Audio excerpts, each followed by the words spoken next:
Matalafatu at Samoa, la Samoa Entertainment TV, mai apia nei ko yaso. Wa tolo atu al whaamsinonga Justice Clark le mata upo whaipule to tolu. O le HRPP o lo taatia al whaamsinonga. I le aso lua se fulu al masina fau aperila. O whaipule au fiail to whaatu uana si i leota. Ale vena ale ma mau usia o si pu e mai. Na savali ese mai ma le HRPP. Ma vatu ia la to wha maa vaenga. O no lato o le atu to tasi e peo na iei nei. O le toi tolo le mta upu i na wavala a wail whaamsinonga. Talu e le italia e whaipule le whaapi atu o le HRPP i le lato mta upu. Ai o le mta upu le whaamsinonga.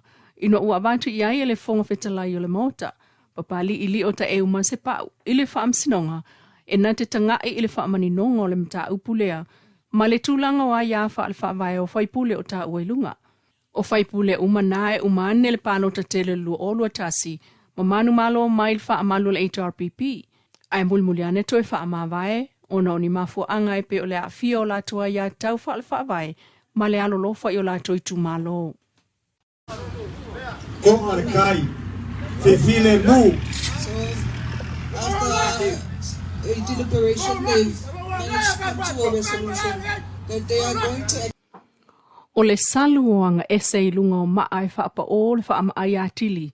Ma le loto ita o ainga. Ai o le whaala la i lunga o ula ongo ma foli sauni i se taimi matautia. O winga ti ngā na o le tali atu a se ainga na maliu se tangata. I le ifonga ma i le isitu na afua i se maliu. O se whaataita inga le nao le ifonga i le wha Samoa. O se whaatu e senga ua whaie se awalau pito sili o na loto maulalo mo se wha maanga longa. Sau noa i le whailaunga i le mafua anga tonu le nā whaataita inga.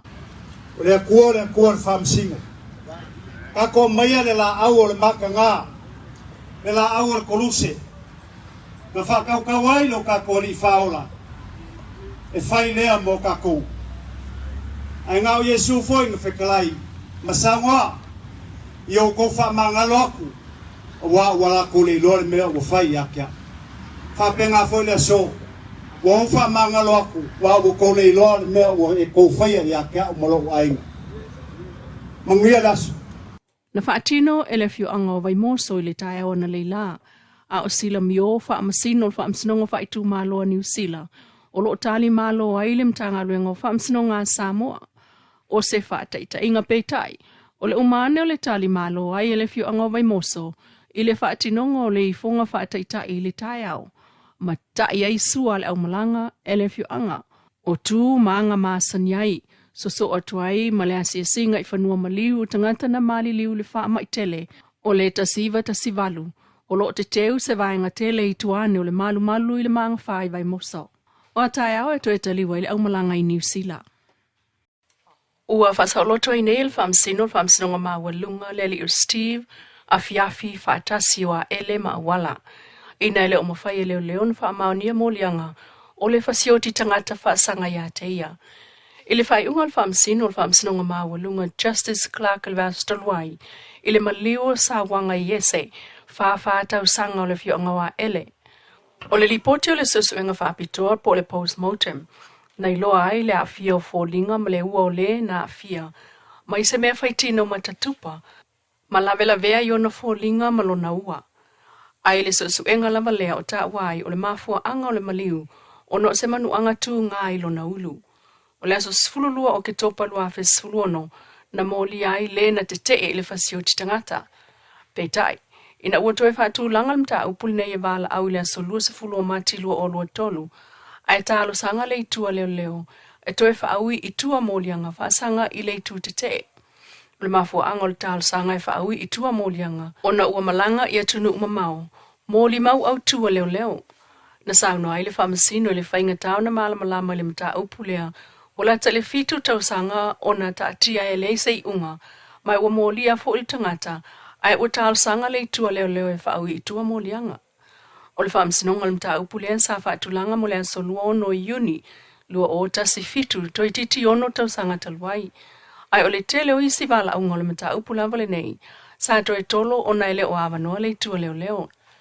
O le isi talo sanga le loia o le anso lua ono i uni lua o tasi fitu, e tolo pole mta upula vale taluai sa fa ma ia nalo masau no ile fa masino o le fa awa wai ona tolo po mta upol fa msinonga ma le tau nu e fe silingi ai fo I ngā ruenga fa atino le fa msinonga e ta tau lava no tatou ngā lulua ile mea ngata ai ile fa msinonga malo ia le malo ia I tu te e fa tau nu mta upu e ta tau na fa msino ina ina sa unuanga sa fa yela so sfuluivo yu Leilua o lua ale fa masino ai fa ma sina mulmuliane ile aso sfulu ono November lua o lua ai malanga I fa fomoli mau au tu to lua inga ruenga fa mai tai mini sila fa inga ruenga ai mole fitu ma sina mole mawina ai le o yai sela sanga na faia ele lo ia po leo e fa mau tu waile yai Samoa o mole mau ile tai miol fa msinonga ma fa mawina ai ele fa msino fa umi ona toso le nei mata upu ma ona taulumanga e le o fa maliaina ona o le taimi na toso mai ai ma fuli lava ilunga o le talo sanga pea o lo ia leo ma ua fai ai fo ila na fai unga e talia le talo sanga lo ia leo e fa awi itua molianga fa sanga ile na molia e se fulu tasi ngase len fa mauniel au ina tumotonga fitinga I New Zealand e pe on sao no le fionga sui pala mia lan sao no ngal vayan sa utua nai o le tele o ne ngase o lo a fia I mai fainga tai e le fatu ka nesa maisi fa mai tunga e pe on sao no le fionga pala mia ya November o le tausanga talua e le o fa ititia le a fia o le tunu I fa mai onga e le pepesi pe ta o le tele o fa mai e a fu mai I tu aingo soifuanga ua soifuai matau mafai I alo tatu o tunu o mautino foi u fa solo in telavol soifua la to wa fia I nei fa mai onga sao no le fionga sui pale mia o se vala fa ingatalia mo se tunu la ititi e pe o Samoa ma le tau mawhainga o na tina e mo nei ma le lumanai o le upu moni e fa lango le lumanai o le atunu u yona tupulanga faiae e fa au a tātou ngā ruenga o lo fa tino nei peitai a fai e pona tia tupulanga talavou I ngase onga I lo la tau soifuanga mua. O le a fai lea ma whaafita auli faunga tā mo la tau I le lumanai. O le puipuinga o le atunuu mai nei wha mai. O se matawhai oi fai whaatasi a le atunuu atoa. E la lango whaatasi ei fuafuanga le malo e tawalatu ntanga luenga le soifua maloloina ma le pulenga mamalu ali I mawhai pule o komitatina fale tua matausi sa wao ma aunga whaapai. O le mautau ave wha le soifua maloloina e sili le puipuia nai lo le tautonga fitia o le anganga lea o le tatou malo. Ma wha maoni ai fo e kapeneta ile vai aso taluai ma wha apopo ile isi 5 miliona tala e wha awa wai le wha atupenga o le polkalame mo le awinatua ngase mo tonga fitinga I fafo.